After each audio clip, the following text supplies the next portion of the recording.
Bonjour Fabili. Bonjour, ma sœur. Ah oui. En fait, il y a une question qui m'intrigue. Hmm. Jésus-Christ était-il obligé de souffrir et de mourir à la croix pour sauver les âmes perdues? Je voudrais savoir, Dieu, il est tout puissant. Ne pouvait-il pas sauver les hommes sans que Christ ne meure à la croix? Pourquoi faire souffrir un homme pour sauver les autres hommes alors qu'il détient la toute-puissance? Hmm. Bon, c'est vrai que c'est une question extrêmement pertinente et malheureusement, les gens ne se posent pas toujours la question parce qu'on se demanderait comment se fait-il que tous les jours, on voit un Dieu qui a la toute-puissance et qui est quand même besoin, malgré le fait qu'il ait toute la puissance, de passer par les souffrances d'un homme à la croix pour sauver quelqu'un. Je reprends la question en deux volets. Premier volet, premier aspect de la chose en fait, c'est que Dieu est juste et il a face à lui des adversaires qui se servent à chaque fois, un peu comme les opposants dans un pays euh, où existe la démocratie, se servent de la loi pour accuser ceux sur les personnes sur lesquelles on règne. Donc le diable, qui est l'opposant à Dieu dès l'origine, va servir à chaque fois de la loi de Dieu pour accuser ceux qui sont soumis soit à Dieu, enfin, les hommes qui sont dans le monde, sous le soleil. Et sans compter que la loi est donnée parce que les hommes sont sous le soleil. Et donc, étant sous le soleil, parce que tout ce que Dieu fait, sauver l'homme, c'est sous le soleil qu'il faut le faire. Tout ce que Dieu fait, en fait, à l'égard de l'homme, c'est sous le soleil qu'il le fait. Et donc, il doit automatiquement respecter la loi. Moïse dit de lui dans Deutéronome 32, verset 6, verset 4, 6, que Dieu est juste, ses voies sont droites. Donc, il est juste, il ne peut rien faire en passant outre la loi.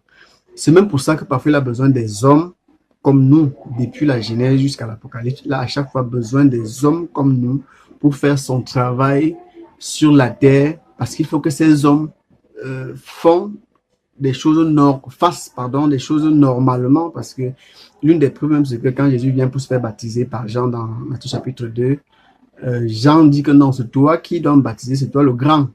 Jésus lui dit non, il faut que qu'on fasse ce qui est convenable, qu'on peut dire que c'est pas parce que je suis Dieu que je dois passer outre toutes les lois. Donc, Jésus-Christ meurt à la croix parce qu'il est question de respecter tous les canons à respecter afin que l'homme soit sauvé, eu égard justement à la loi qui dit que le salaire du péché, c'est la mort.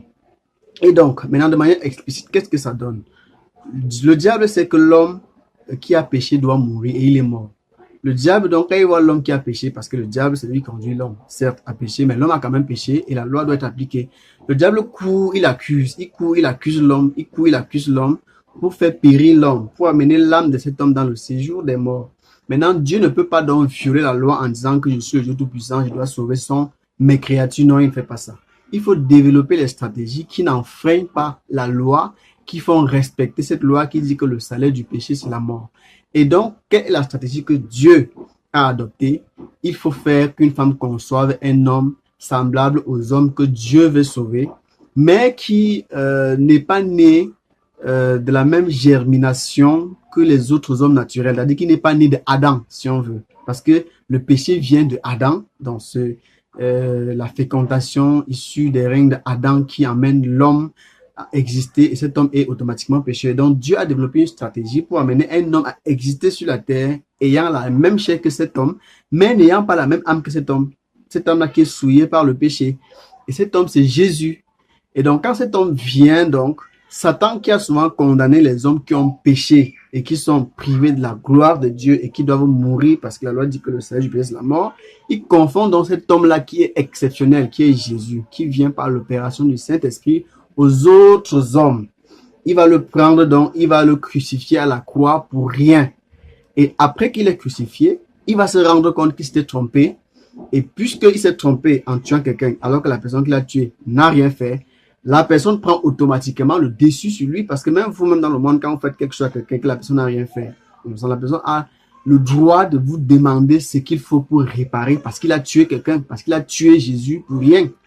Maintenant, ce qu'il faut pour réparer, c'est qu'en temps normal, Jésus doit le tuer aussi.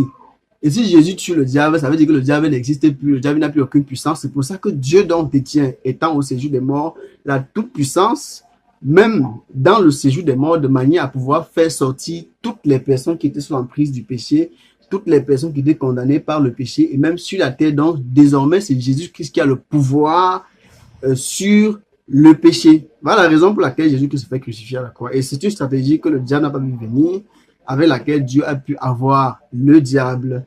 Maintenant, l'autre deuxième volet du péché, de ce sacrifice à la croix, c'est que Jésus-Christ, lui, parce qu'il a compris, les dieux, il a compris avec quoi il faut gagner le diable. Donc, avec quoi il faut prendre le dessus sur le raisonnement du diable, parce que le diable, lui, se sert de la loi pour condamner les gens.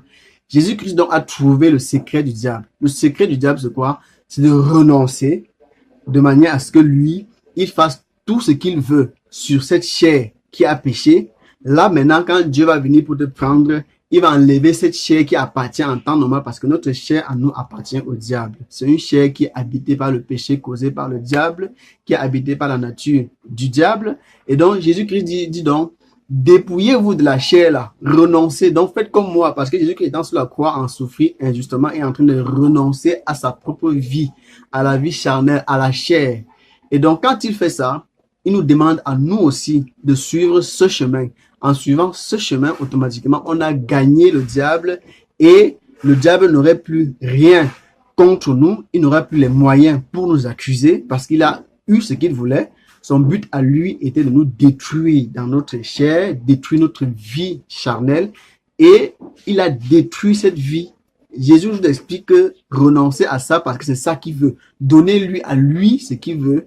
Si vous arrivez à lui remettre ce qu'il veut, qui est cette vie charnelle, Dieu vous remettra une autre vie qui est la vie de Christ. Il y a beaucoup d'autres explications qu'on peut donner, il y a beaucoup d'autres versets qu'on pourra prendre, c'est juste parce qu'on n'a pas assez de temps pour ça. Quand il y aura l'occasion, on le fera.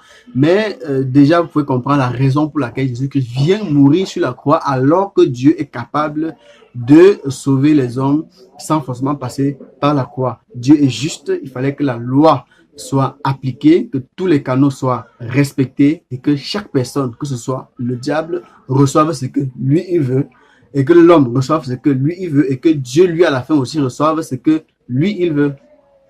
D'accord, merci frère Billy et gloire à Dieu pour tous ces détails qui vont certainement nous éclairer davantage. Merci. Que le Seigneur vous bénisse. Amen.